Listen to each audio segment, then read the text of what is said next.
샬롬.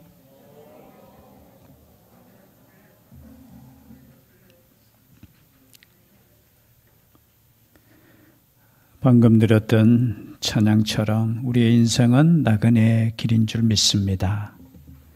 그러나 그 나그네의 길이 하나님을 향한 그런 복된 길인 줄 믿습니다. 우리가 가끔 그런 생각을 가지지 않습니까? 하나님을 믿으면 그냥 곧바로 천국으로 갔으면 좋겠는데, 여러분 예수 믿는 순간 천국으로 가고 싶은 분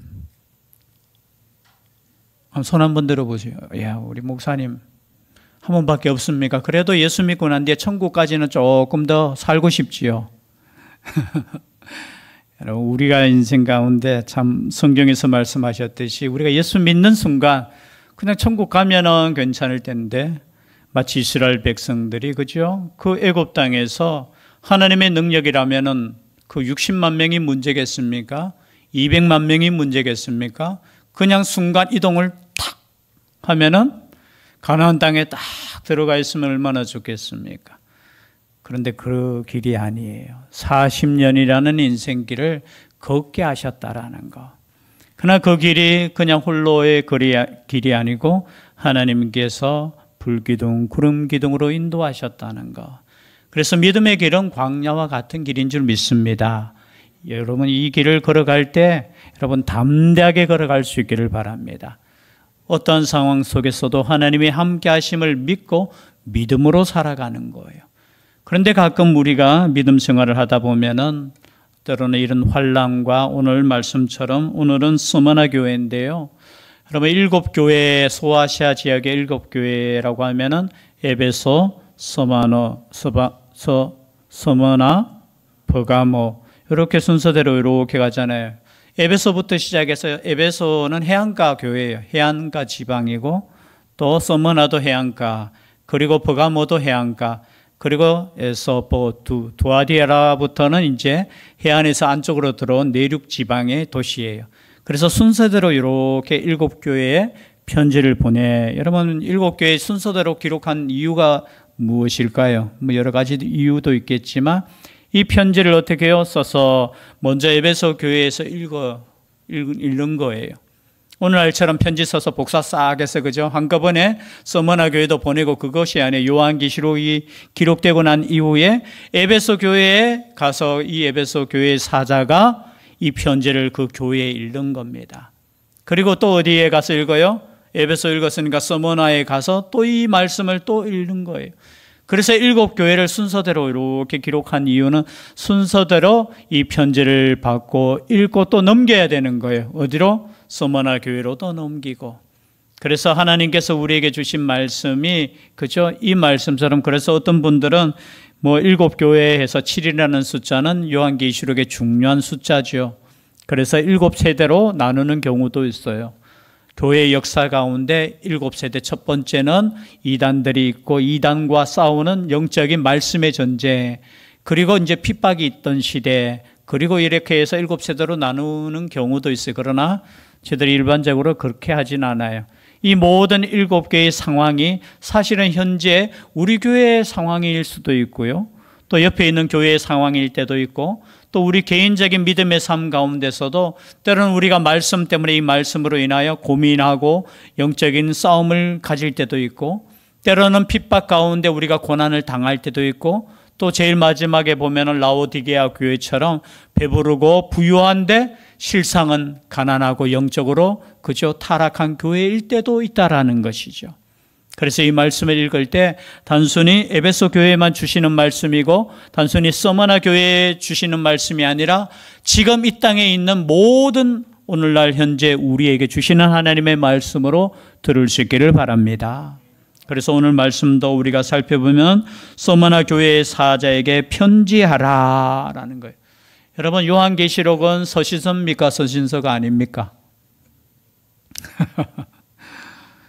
여러분 요한계시록을 어떤 분들은 조금 특별하게 생각해요. 마태복음과는 조금 다르고, 왜냐하면 계시니까. 여러분 모든 성경 말씀은 하나님의 계시입니다. 그래서 여러분 이 계시록 하면 이 뭐 특별하게 이것만 그저 특별한 말씀이 아니에요. 똑같은 서신서지요. 왜? 편지하라고 했으니까 편지를 써서 기록해서 읽히는 겁니다. 그래서 사도 바울의 서신들도 다 서신서잖아요. 로마서부터 시작해서 그죠? 저기 뒤에까지 디모데 전후서까지 다 서신서예요. 요한계시록도 마찬가지입니다. 하나님께서 우리에게 주신 하나님의 편지인 줄 믿습니다. 전체적인 주제는 간단해요. 야, 환난 당해도 내가 너희들과 끝까지 함께 하시겠다는 거예요.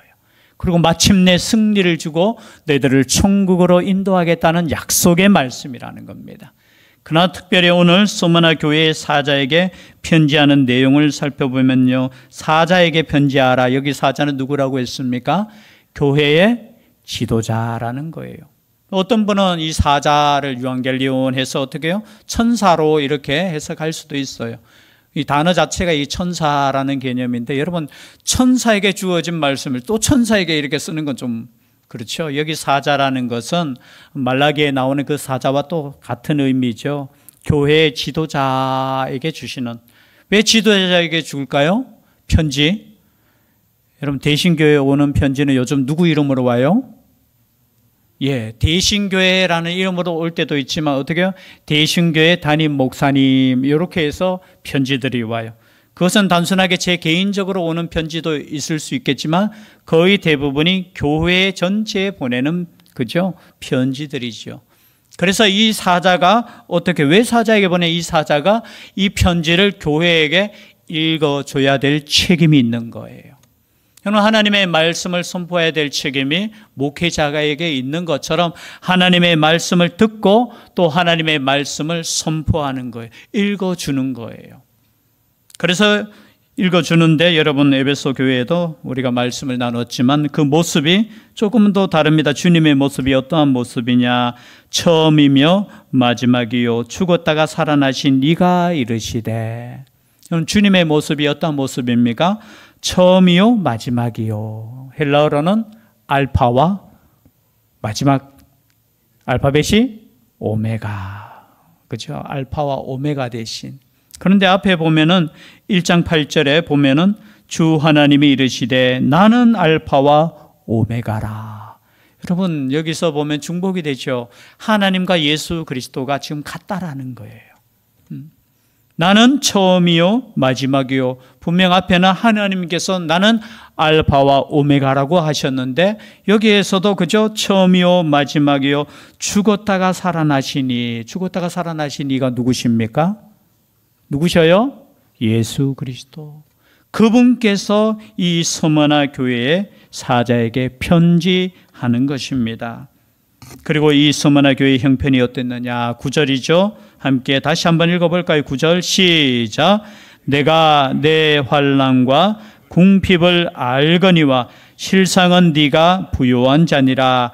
자칭 유대인이라 하는 자들의 비방도 알거니와 실상은 유대인이 아니요 사단의 회당이라. 여러분 이 당시 요한계시록 기록될 당시는 AD 약 100년경이잖아요. 95년에서 100년 사이. 그때는 여러분 그 로마의 악한 황제 이름이 누구죠? 네로 황제가 60년대거든요. AD 60년대. 그때 그리스도인들이 핍박을 받고 또 유대인들도 AD 70년에 예루살렘 성이 완전히 그냥 로마의 디도 장군에 의해서 폐허가 되어버리죠. 그리고 유대인들도 수많은 사람들이 죽음을 당하고 또 흩어지게 되는 것입니다. 그리고 그 이후에 계속된 기독교에 대한 예수 그리스도를 믿는 사람들에 대한 핍박이 계속 이어져요. 즉 말해서 서머나 교회도 이 핍박 가운데 있었다라는 거예요. 여러분 서머나 지역은 부자 동네예요. 그런데 예수 그리스도를 믿는 사람들이 가난하다는 거예요. 오늘 말씀처럼 어떻게 해요? 환난과 궁핍이 있었다는 겁니다. 여러분 교회는 환난이 있을 수 있습니다. 환난 당하기 싫지요. 그러나 여러분 교회는 진리를 선포하는 교회는 세상으로부터 환난이 있어요. 또 그 환난 때문에 궁핍, 궁핍은 가난 이런 뜻이거든요. 여러분, 부자인 도시에 그리스도인들이 가난하게 사는 거예요. 왜 가난하게 살 수밖에 없습니까? 믿음 때문에 그렇다는 거죠. 때로는 직업을 잃게 되고 때로는 삶의 터전을 떠나서 그저 나그네처럼 살아갈 수밖에 없는 그러한 상황이 바로 서머나 교회의 형편이었다는 겁니다. 그뿐만이 아니죠. 보니까 자칭 유대인이라 하는 사람들의 그죠? 비난도 있고요. 비방도 있고, 회방 뭐 이런 단어를 쓰는데요. 그 비방, 이 당시에 유대인들이 이 로마와 합세가 되어서 우리 기독교를 어떻게 해요? 핍박하기 시작하는 거예요. 함께 고발하는 사람들이 누구냐면 유대인들이에요. 그래서 결국은 핍박 가운데 있는 교회가 바로 어떤 교회냐? 서머나 교회. 오늘날도 마찬가지입니다. 뭐 우리나라에서 아직까지 핍박이나 그 시대를 지났잖아요. 그러나 지금 현재에도 복음 때문에 고난을 당하고 핍박을 당하는 교회들이 있다는 것을 여러분 아셔야 되는 거예요. 죄송해요. 배부른 소리 하시면 안 돼요. 이 믿음이 믿는 걸 가지고 그죠? 여러분 지금 생명을 걸고 예수 그리스도에 대한 믿음으로 예배하고 복음 전하고 그러한 땅들이 아직까지 있어요. 아니, 주님 다시 오실 때까지 아마 계속될 거예요. 제 동기 중에 한 분도 중국에서 복음 전하다가 사모님은 붙잡히고 그 공안들에 의해서 붙잡히고 그 목사님만 먼저 이렇게 쫓겨났는 거죠. 나오는 그런 상황도 있어요. 물론 이제 사모님도 풀려났다는 소식을 들었는데, 여러분 복음을 위해서 사는 교회들이 환난을 두려워하시면 안 돼요. 여러분 믿음으로 살 때 이 믿음으로 인해서 내가 이 땅에서 조금 더 잘 사는 걸 목적으로 하시면 안 돼요. 내가 비록 이 땅에 살고 있지만 나그네처럼 사는 인생이라고 생각하고 믿음으로 사는 거예요. 믿음으로. 그리고 세상과 타협하지 않는 인생, 그 교회를 지금 우리 주님께서 어떻게 하신다고요? 아신다는 거예요. 여러분 우리의 형편을 우리 주님은 아시는 줄 믿습니다. 모르는 거 아니에요. 때는 우리가 환난을 당하고 때로는 궁핍함에 있고 때로는 비방 욕을 얻어먹을 때 우리는 이렇게 기도할 수 있습니다. 하나님 보시고 계시지 않습니까? 하나님 잠자고 계시지 않습니까? 아니요. 저는 구약 성경을 읽으면서 한 가지 큰 주제는 뭐냐? 믿는 자들은 반드시 고난이 있다라는 거예요. 환난이 있다라는 거예요. 그것으로 인해서 하나님 아버지 앞에 더 순결한 마음으로 나아간다는 거예요. 여러분 오늘날 교회의 문제는 다른 문제가 아닙니다. 이 땅의 교회가 환난 때문에 문제가 있는 거 아니에요. 뭐 때문에 문제 있는 줄 아십니까? 배부름 때문에 문제가 있는 거예요. 환난을 당하고 고난을 당하고 때로는 오늘 서머나 교회처럼 가난하게 될 때 하나님 아버지 앞에 더 깨끗하게 설 수 있는 거예요. 서머나 교회가 그런 교회였다라는 겁니다. 그런데 주님 보실 때는 이 서머나 교회가 어떤 교회냐? 네가 부요하다는 거예요. 부요하다. 여기 부요하다는 것은 겉으로 물질적으로 부요하다는 뜻이 아니겠죠. 영적으로 부요하다는 거예요. 여러분 영적으로 부요한 교회가 될 수 있기를 바랍니다. 여러분 어떤 교회가 부자냐? 여러분 큰 교회, 죄송해요, 재정이 풍부하고 사람이 풍부하고 그런 교회가 주님 보실 때 부유한 교회 아니에요. 약하고 힘이 없으나 그 인내함으로 주님 앞에 있는 믿음을 버리지 않고 하나님께 나아가는 교회가 하나님께서 인정하는 교회라는 겁니다. 여러분 이런 교회 되어야 돼요. 그리고 때로는 유대인이라, 여러분 자칭 유대인이라고 하잖아요. 여러분 육신적인 유대인일 거예요 아마. 이 유대인들은 자신들이 하나님께 선택받았고 하나님께 구원받은 유일한 백성이라고 생각하는 사람들이잖아요. 이 사람들의 뭐가 있었습니까? 비방이 있었는 거예요. 아니 똑같이 하나님을 믿는데도 불구하고 이 유대인들은 이 당시 예수 그리스도를 믿는 사람들을 향해서 이단자라고 하고요. 또는 로마 사람들과 합세해서 무신론자. 당시 세상은 누구를 섬겼습니까? 오만 우상들을 섬겼어요. 그리고 그 가운데 로마 황제도 신으로 섬겼던 시대예요. 그런데 그리스도인들은 보니까 죄송해요. 신전이 없어요. 당시에는. 그냥 교회라는 것이 어디냐? 집에서 예배드리고, 그들은 신전이 있잖아요. 그들은 뭔가를 만들어 놓잖아요. 형상을 만들어 놓고 우상을 만들어 놓는데 그리스도인들은 그것조차 없는 거예요. 아무것도 없는 거예요. 그러니까 그들 눈에는 저 사람들은 신을 믿지 않는 그저 무신론자, 무신론자는 죽어도 된다라는, 그래서 핍박을 하는 거예요. 참 죄송합니다. 웃기는 시대예요, 웃기는 시대. 그런데 거기에 합세한 사람들이 누굽니까? 유대인들이었다는 거예요. 예수 그리스도를 죽였을 뿐만 아니라 예수 그리스도를 끝까지 부인하는, 지금은 잘 모르겠습니다. 제가 한 10년 전입니까? 10년 조금 더 넘었네요, 보니까. 그 유대인 그 땅에 그 젊은이들이 예수 그리스도를 모독하면서 예수 믿는 사람 그 집에 폭탄을 그저 설치하고, 뭡니까? 택배 비슷한 거, 그죠? 그걸 보내면서 그 안에 폭탄물을 보내고, 아직까지 뭐 언젠가는 정신 차리겠죠. 정신 못 차리고, 여러분 예수 그리스도를 믿는 믿음 때문에 환난 당하고 고난 당하고 가난해졌다는 거예요. 여러분 믿음 때문에 이러한 형편이 있더라도 그 믿음을 버리지 않으시기를 원합니다. 왜? 주님은 아신다는 거예요. 주님은. 그것뿐만이 아닙니다. 지금까지 있었던 그런 고난뿐만이 아니라 또 고난이 또 있대요. 10절 말씀에 보니까 너는 장차 받을 고난을 두려워하지 말라. 또 아직까지 남아있어요. 장차 받을 고난. 여러분 이런 말씀 들을 때 여러분 답답합니까? 안 답답합니까?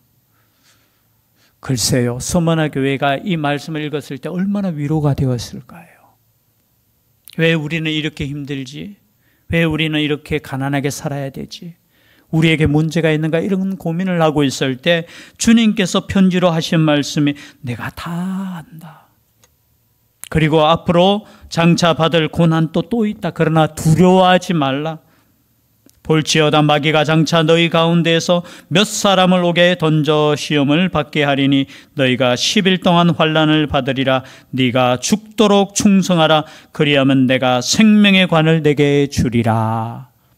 그럼 끝까지 고난당하고 환난당하는 교회를 향해서 마귀가 장차 너희 가운데 몇 사람을 옥에 던져, 이런 마귀의 역사라는 거예요. 단순히 사람의 역사가 아니라, 뭐 구약 시대는 그저 사단이라는 단어와 똑같은 거예요. 이 사단을 이제 헬라어로 번역했을 때 이제 마귀라는 단어로 이렇게 번역이 돼요. 비방자, 그죠? 고발자, 적대자 이런 뜻이에요.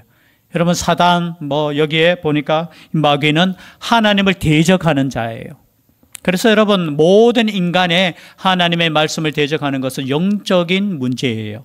단순히 그 사람의 문제가 아니라 사단의 역사고 마귀의 역사라는 거예요. 그 역사 속에서 예수 그리스도로 말미암아 승리를 얻었음에도 불구하고 여전히 교회가 환난 가운데 있을 수 있다라는 거예요. 그래서 교회는 예수 그리스도가 핍박을 당하고 환난을 당한 것처럼 그 길을 따라가는 거예요. 그래서 십자가를 지고 따라가는 교회라는 겁니다. 여러분 각오하셔야 되는 거예요. 물론 그 다음에는 또 여러분 마태복음 13장에 보면 우리의 믿음의 열매가 자라는 거 있잖아요. 씨 뿌리는 비유를 말씀하셨잖아요. 하나님의 말씀이 그저 천국의 복음이 땅에 심겨질 때, 우리의 마음에 심겨질 때 처음에는 이 말씀이 그냥 심겨지지 않는 사람들도 있다는 거예요. 그때는 마귀가 그 말씀을 그냥 먹어버리는 거, 복음을 그냥 뺏어버리는 거예요. 그 다음에 나오는 땅이 어떤 땅이었죠? 돌짝밭과 같은 핍박과 환난. 처음에는 말씀을 들었는데 그 기쁨으로 듣는데 핍박과 환난이 있을 때 어떻게 해요? 포기하는 거예요. 포기하는 거. 열매 맺지 못해요. 그 다음 단계가 어떤 단계겠습니까? 이제 가시밭과 같은 유혹이 있는 거예요. 유혹. 물질, 세상의 염려와 물질 때문에 열매를 맺지 못하는 교회가 땅이 있다라는 거예요. 이 두 번째 단계에 보면 어떻게 해요? 환난과 핍박이 있을지라도 견디고 인내하라는 겁니다. 그래서 네가 죽도록 충성하라는 거예요. 아직까지 환난이 남았다는 거예요. 여러분 서머나 교회는 여러분 알다시피 이 당시에 교회의 지도자가 누구였을까요? 여러분 많이 들어보셨을 건데요. 누구였을까요? 서머나 교회 사도 요한의 제자입니다. 폴리갑이에요. 폴리갑이 69년생이거든요. 1969년 제 연도가 아니고요. AD 69년. 그러니까 요한계시록이 쓰여질 때 이 폴리갑이 약 한 30세 정도가 되었는 거예요. 그리고 당시에 이 서머나 교회에 우리로 표현하면 목회자였어요. 감독이었어요. 물론 이 서머나 교회에 대해서는 이그나티우스라는 분이 이 폴리갑의 선배예요. 선배. 언제 순교를 당했느냐 하면 AD 110년경에 로마에서 순교를 당하는데요. 이제 원래는 우리 제일 처음 선교사를 파송한 교회가 어느 교회입니까? 시리아의 안디옥 교회잖아요. 그 교회의 감독이었어요. 그런데 이제 붙잡혀서 로마에 가서 이제 순교를 당하는데 지나가는 길에 이제 이 서머나에 들러서 이 폴리갑하고도 이렇게 교제하고 지나가는 장. 여러분 이그나티우스나 들어보셨죠? 혹시 한 번은 안 들어보셨죠? 폴리갑은 들어보셨죠? 이분들은 어느 시대의 사람이냐면은 요한과 함께 했던 사람들이에요. 요한이 AD 100년까지 거의 사셨잖아요. 요한의 제자였고 이그나티우스는 요한과 함께 또 이렇게 신앙을 배우고 요한에게 큰 영향을, 특히 이 폴리갑은 요한의 제자였습니다. 제자.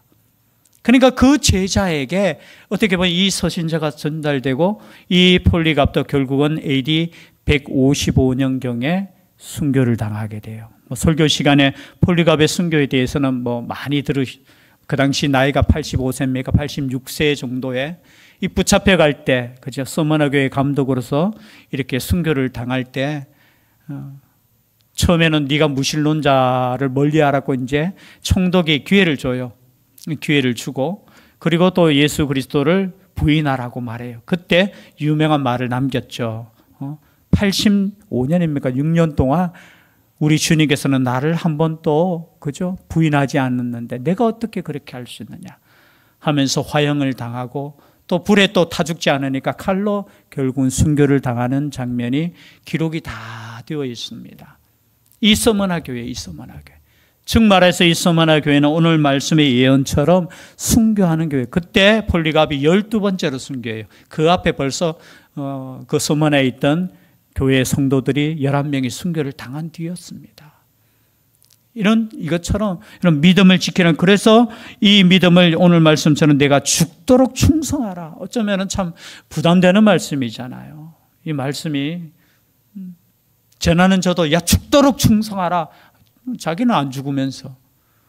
여러분 이 죽도록 충성하라. 그런데 원어에 보니까 이런 죽기까지 믿으라. 이 충성이라는 단어를 어떤 단어냐? 헬라어 원어에는 피스토스예요. 피스토스. 즉 말해서 믿음이라는 단어예요. 믿음이라. 여러분 충성이라는 단어를 오해하지 마십시오. 그냥 열심히 일하고 이런 뜻이 아니고 여기 충성이라는 것은 네가 죽을지라도 끝까지 예수 그리스도를 믿으라는 거예요. 믿음. 여러분 끝까지 충성할 수 있기를 바랍니다. 다시 한번 제가 선포하겠습니다. 끝까지 충성할 수 있기를 바랍니다. 믿으라는 거예요. 끝까지 믿으라는 거. 제가 한 말씀만 읽어드리고 말씀을 마치겠습니다. 요한일서 5장 4절에서 5절 말씀. 요한일서 5장 4절에서 5절. 있네요. 함께 읽겠습니다. 시작. 무릇 하나님께로부터 난 자마다 세상을 이기느니라. 세상을 이기는 승리는 이것이니 우리의 믿음이니라. 예수께서 하나님의 아들이심을 믿는 자가 아니면 세상을 이기는 자가 누구냐. 여러분 여기에 보면 뒤에 말씀, 오늘 11절에 귀 있는 자는 성령이 교회들에게 하시는 말씀을 들을지어다. 이기는 자는 둘째 사망의 해를 받지 아니랴. 이 이기는 자가 누굽니까? 끝까지 예수 그리스도를 믿는 자. 이기는 자가 이만희가 아니고요. 신천지에서는 이기는 자를 이만희가 이겼기 때문에 이만희를 믿는 사람이 구원받는다고 그렇게, 여기서 이기는 자는 여러분 요한일서, 요한 같은 요한복음, 요한 1, 2, 3서 그리고 요한계시록은 요한에 의해서 기록이 되었잖아요. 그래서 단어나 내용들이 비슷해요. 똑같은 주제예요. 요한일서 5장 4절 5절 방금 읽었지만요, 이것도 이기는 건데 이기는 게 뭐냐? 믿음으로 이기는 거라는 거죠. 그리고 요한복음 16장 33절 이것을 너희에게 이르는 것은 너희로 내 안에서 평안을 누리게 하려 함이라. 세상에서는 너희가 환난을 당하나 담대하라. 내가 세상을 이기었노라. 이 이기신 예수님을 붙잡고 우리도 이길 수 있기를 주의 이름으로 축복합니다. 기도드리겠습니다. 사랑의 하나님, 비록 환난과 궁핍이 있으나, 비록 비방이 있으나 믿음으로 끝까지 이길 수 있는 저희들 되게 하여 주시옵소서. 죽도록 믿을 수 있는 소문화 같은 교회 되게 하여 주시옵소서. 함께하여 주실 줄 믿사옵고 예수님 이름으로 기도드리옵나이다. 아멘. 말씀의 위탁을 드리겠습니다. 천국의 시민권을 선물로 얻으신 성도 여러분, 오늘 들은 말씀을 나가서 전파하며 복음의 증인되어 사십시오. 아멘. 이제부터 성도로서 말씀에 순종하는 삶을 살도록 힘쓰겠으며 나가서 복음 전하며 성도답게 살겠습니다. 아멘.